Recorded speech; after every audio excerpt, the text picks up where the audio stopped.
Hello and welcome back to the lecture series. इस video में हम बात करने वाले हैं एजेंसी एंड कॉरपोरेट गवर्नेंस। देखिए, कॉरपोरेट फाइनेंस में एजेंसी और कॉरपोरेट गवर्नेंस जो है वो थोड़ा बहुत कुछ अच्छा काम करती है। ठीक है, तो ये जो कॉरपोरेट गवर्नेंस है और ये जो एजेंसी है वो क्या है देखते हैं। Managers do not always act in the best interest of their shareholders, giving rise to what is called the agency problem. ये जो मैनेजर्स है वो हमेशा जो भी उनका एक्ट है वो शेयर होल्डर्स के हित में नहीं करते। क्यों? क्योंकि उनको क्या मिलता है, गिविंग राइट्स, ठीक है, to what is called the agency problem. Shareholders जो है उनको क्यों फायदा दे या फिर उनको क्या फायदा होगा, इनके लिए कभी ना कभी बहुत ऐसे डायरेक्टली एक्शंस नहीं लिया जाता है, या फिर कोई भी प्रोजेक्ट्स या फिर एक्शन या डिसीजंस डायरेक्टली लिया नहीं जाता है जिनकी वजह से शेयर होल्डर्स को फायदा मिले। ठीक है, इसका पूरा डिटेल आगे हमको पता चलेगा क्यों है और क्या उसके रीजंस है।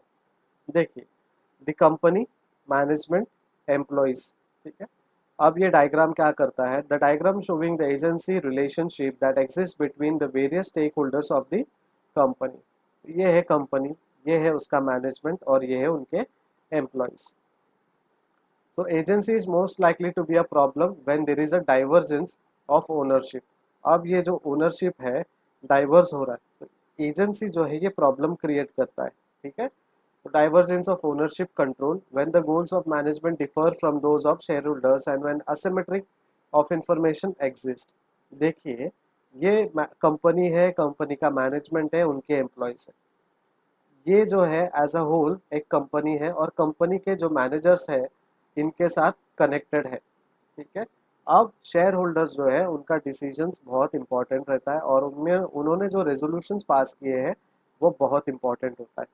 अगर ये बहुत बड़े इन्वेस्टर्स हैं, इनका डिसीजन बहुत मायने रखता है बिकॉज ये लोग ज़्यादा है। देखिए, उसके हिसाब से ये लोग कम है, उनके हिसाब से ये कम है, तो परसेंटेज या फिर रेशियो ऑफ जो शेयर होल्डर्स है ये शायद आपके लोन देने वाले होंगे। ठीक है, यहाँ से आपने कहीं प्रेफरेंस शेयर होल्डर्स लिया होगा और ये जो है आपके इक्विटी शेयर होल्डर्स है। तो बेसिकली क्या है, इक्विटी शेयर होल्डर्स का डिसीजन मायने रखता है और उनमें जो डिफरेंस होगा मैनेजमेंट में और उनके डिसीजन में, ठीक है, तो आपका जो काम है वो नहीं होगा। So agency is most likely to be a problem when there is divergence of ownership. तो ये एजेंसी जो है जिनको हम शेयर होल्डर्स या इक्विटी शेयर होल्डर्स बोलते हैं या फिर को पार्टनर्स या पार्टनर्स ऑफ द कंपनी बोलते हैं, वो कहीं ना कहीं कॉरपोरेट गवर्नेंस के टाइम पे या फिर कंपनी के कॉरपोरेट स्ट्रक्चर में थोड़ी सा प्रॉब्लम क्रिएट करते हैं। उसका रीजन क्या है, differ differ from those of share holders and when the symmetry of information exist. तो जो गोल्स है मैनेजमेंट के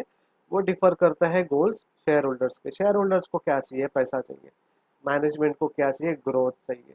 तो ग्रोथ में पैसे में बहुत फर्क है। Growth is like expansion of your wealth and assets.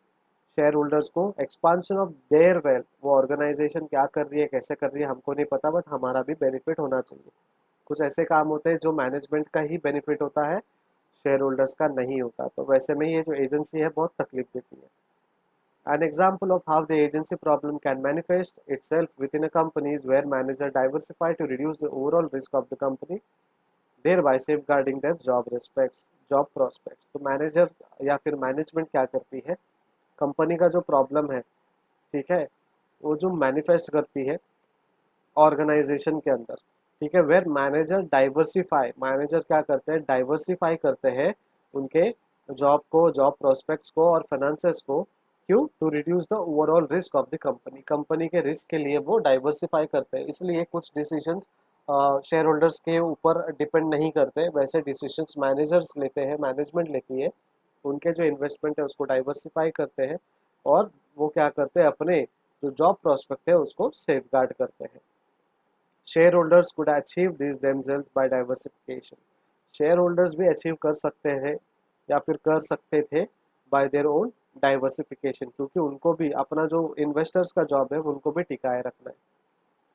Monitoring and performance related benefits are two potential ways to optimise managerial behaviour and encourage goal congruence.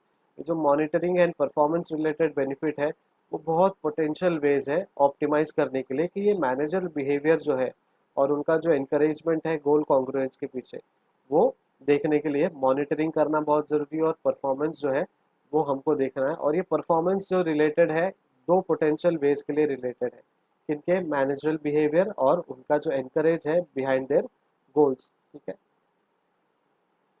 Due to difficulty associated with monitoring, incentives such as performance related pay and executive share options can be more practical way of encouraging goal congruence। ये जो difficulties है performance based पे में या फिर incentives में या फिर मॉनिटरिंग करना है उनके इंसेंटिव्स को और उनके ग्रोथ को, उनके लिए जो एग्जीक्यूटिव शेयर ऑप्शंस है वो बहुत प्रैक्टिकल वे से उनको इनकरेज करते हैं उनके गोल कॉन्ग्रुएंस को अचीव करने के लिए। Institutional shareholders now own approximately 60% of all UK ordinary share capital. Recently, they have brought pressure to bear on companies who do not comply with corporate governance standards. अब company ने क्या किया है, company के अंदर जो इंस्टीट्यूशनल शेयर होल्डर्स है, जो वेल स्ट्रक्चर्ड शेयर होल्डर्स है, जो बड़े बड़े इन्वेस्टिंग कंपनीज है, एक्चुअली कंपनीज में भी इन्वेस्टिंग कंपनीज होता है जो लोगों से पैसा लेते हैं और किसी कंपनी में इन्वेस्ट करते हैं। फॉर एग्जांपल इंडिया में लाइफ इंश्योरेंस कॉरपोरेशन और बहुत सारे म्यूचुअल फंड कंपनीज जो है वो इंस्टीट्यूशनल शेयर होल्डर्स है, वो किसी और के बिहाफ में इन्वेस्ट करते हैं, आपके और मेरे बिहाफ में म्यूचुअल फंड में इन्वेस्ट करते हैं। और लाइफ इंश्योरेंस कंपनी जो है इंडिया की सबसे बड़ी इंस्टीट्यूशनल इन्वेस्टर है, जो बहुत सारे कंपनीज के शेयर होल्डर्स भी है और बोर्ड मेंबर्स भी है। तो यूके में 60% ऐसे इंस्टीट्यूशनल शेयर होल्डर्स है अप्रॉक्सीमेटली, जो ऑर्डिनरी शेयर कैपिटल परचेज करके रखते हैं। Recently, they have brought pressure to bear on companies who do not comply with corporate governance। अब इन्होंने क्या किया है, कॉर्पोरेट गवर्नेंस जो है वो कंप्लाई नहीं करते, वो फॉलो नहीं करते, तो कॉर्पोरेट गवर्नेंस स्टैंडर्ड जो है उनको फॉलो करना है और उस हिसाब से उनको बिजनेस करना है। इसके लिए यूके में ये जो इंस्टीट्यूशनल शेयर होल्डर्स या इन्वेस्टर्स है उन्होंने प्रेशराइज किया है। The problem of corporate governance has received a lot of attention following a number of high-profile corporate collapses and plethora of self-serving executive remuneration package। Corporate governance ने क्या किया है, बहुत अटेंशन मिला उसको। ठीक है, बहुत सारे high number of profile corporate जो है, हाई प्रोफाइल कॉर्पोरेट जो है, ये कॉर्पोरेट स्टैंडर्ड्स की वजह से कोलैप्स हो गए। ठीक है, और वो सेल्फ सर्विंग एग्जीक्यूटिव रेमुनरेशन जो पैकेज है उनका, मतलब खुद के लिए कंपनी के लिए जो रेमुनरेशन पैकेज वो लेते थे, अब कहीं ना कहीं वो प्रॉब्लम दे रहा है। कंपनी क्या करते थे, 5 से 10 साल शेयर होल्डर्स को डिविडेंड ही नहीं देते थे। बट कॉर्पोरेट गवर्नेंस में कहा गया है कि अगर आपको एक सर्टन लिमिट तक प्रॉफिट आया तो आपको डिविडेंड देना ज़रूरी है, जहाँ पे उनका जो सेल्फ सर्विंग एग्जीक्यूटिव रेमुनरेशन है वो कहीं ना कहीं कोलैप्स हो रहा है, डिक्रीज हो रहा है, और उनका जो हाई प्रोफाइल कॉर्पोरेट इमेज है वो भी कहीं ना कहीं डायरेक्टली इनडायरेक्टली कोलैप्स होते जा रहा है, बिकॉज ये कॉर्पोरेट गवर्नेंस उनको बहुत अच्छे तरीके से इम्प्लीमेंट करना है और एज इट इज़ जैसा दिया है वैसा इम्प्लीमेंट करना है। ठीक है। In the UK we have the example of transport and banking. UK का जो एग्जांपल लेंगे ट्रांसपोर्ट और बैंकिंग में, यहाँ पे क्या हुआ है, आपको स्टेप बाय स्टेप गाइडलाइंस दिया और उस हिसाब से ही आपको वो काम करना है। आप ट्रक के अंदर एक सर्टन अमाउंट तक लोडिंग ले सकते हो, उसके ऊपर नहीं ले सकते, नहीं तो आपके ऊपर बहुत स्ट्रिंग मतलब बहुत ही हार्श डिसीजन लिया जाएगा और आपका शायद लाइसेंस और बिजनेस लाइसेंस जो है ख़त्म किया जाएगा या फिर डिक्लाइन किया जाएगा। बैंकिंग सेक्टर्स में भी वही प्रेशराइज किया गया है कि जो भी गाइडलाइंस दिया है, चाहे वो बोरोविंग्स के लिए हो, चाहे वो लोन देने के लिए हो एज अ बैंक, ठीक है, तो वो डिसबर्समेंट के लिए भी उनको बहुत सारे रूल्स एंड रेगुलेशंस फॉलो करने पड़ते थे। UK corporate governance systems have traditionally stressed internal control and financial reporting rather than external legislation। So external legislation क्या होता था, शेयर होल्डर्स जो है हमारे भले ही इंटरनल पार्ट है बट कहीं ना कहीं वो ऑपरेशंस में नहीं आते। ठीक है, तो indirectly they are external legislation plus government organisations है प्लस गवर्नमेंट के पॉलिसीज है, इनके वजह से जो प्रेशर आता था वो प्रेशर वो लोग हैंडल कर सकते थे। लेकिन कॉर्पोरेट गवर्नेंस स्टैंडर्ड ने क्या बोला है, सिस्टम ने क्या बोला है, इंटरनल कंट्रोल बनाए एक आप, और फाइनेंशियल रिपोर्टिंग जो है वो आप इंटरनल कंट्रोल के हिसाब से टाइम टू टाइम मेंटेन करें और प्रॉपरली क्वार्टर टू क्वार्टर हमें सबमिट करते जाए किनको,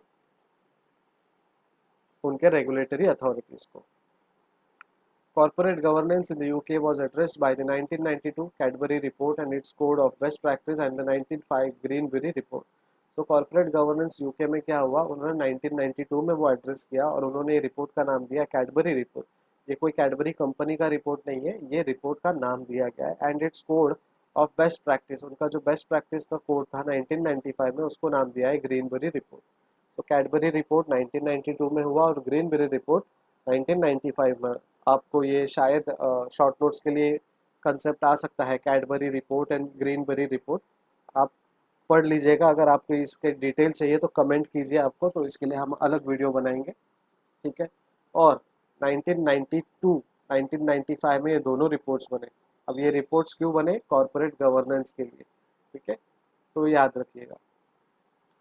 financial manager can maximise a company's market value by making good investment, financing and dividend decision. तो फाइनेंशियल मैनेजर क्या कर सकते थे? मैक्सिमाइज कर सकते थे कंपनीज के मार्केट वैल्यू को तीन अच्छे डिसीजंस लेके, और ये तीनों इंटर रिलेटेड है, तीनों एक साथ कनेक्टेड है। जो हमने डिफरेंशिएशन बिटवीन देखा पिछले वीडियो में, उस हिसाब से ये उनका अच्छा यूज करके वो मैक्सिमाइज कर सकते थे कंपनी के मार्केट वैल्यू को। तो ये था आज के लिए वीडियो। अगर आपने अभी तक लाइक नहीं किया कर देना। कोई भी डाउट हो, कोई भी क्वेरी हो, कमेंट बॉक्स में कमेंट कर सकते हो, ठीक है। शेयर करना है किसी और फ्रेंड्स को, बिंदास कीजिए, कोई प्रॉब्लम नहीं है, पैसे नहीं लगते शेयरिंग के लिए। सब्सक्राइब नहीं किया है तो कर दो। अगर आप व्हाट्सएप ग्रुप में एक्टिव नहीं हो या फिर नहीं हो, ऐड ही नहीं हो, तो आप बेल आइकन पे क्लिक कीजिएगा। सब्सक्राइब करने के बाद आपको जैसे वीडियो अपलोड होगा नोटिफिकेशन यूट्यूब की तरफ से डायरेक्टली आ जाएगा। कोई भी क्वेरी हो, मेल आईडी भी दिया है, आप मेल आईडी पे मेल भी कर सकते हो। एक बार आपने मेल किया है तो प्लीज़ कमेंट बॉक्स पे कमेंट भी करना कि प्लीज़ सर चेक कीजिए मेल करके, बिकॉज बहुत सारे मेल्स आते रहते हैं, बहुत सारे कलीग्स के आते रहते हैं, फिर बहुत सारे हमने सब्सक्राइब भी किए रहते हैं। तो प्लीज़ कमेंट पे आप बता दोगे तो बेटर रहेगा, या फिर व्हाट्सएप ग्रुप में हो तो व्हाट्सएप में भी बता दीजिए कि सर मेल किया है, चेक करिए। व्हाट्सएप में क्वेरी पूछ सकते हो, ठीक है। Thank you so much, keep watching, keep studying.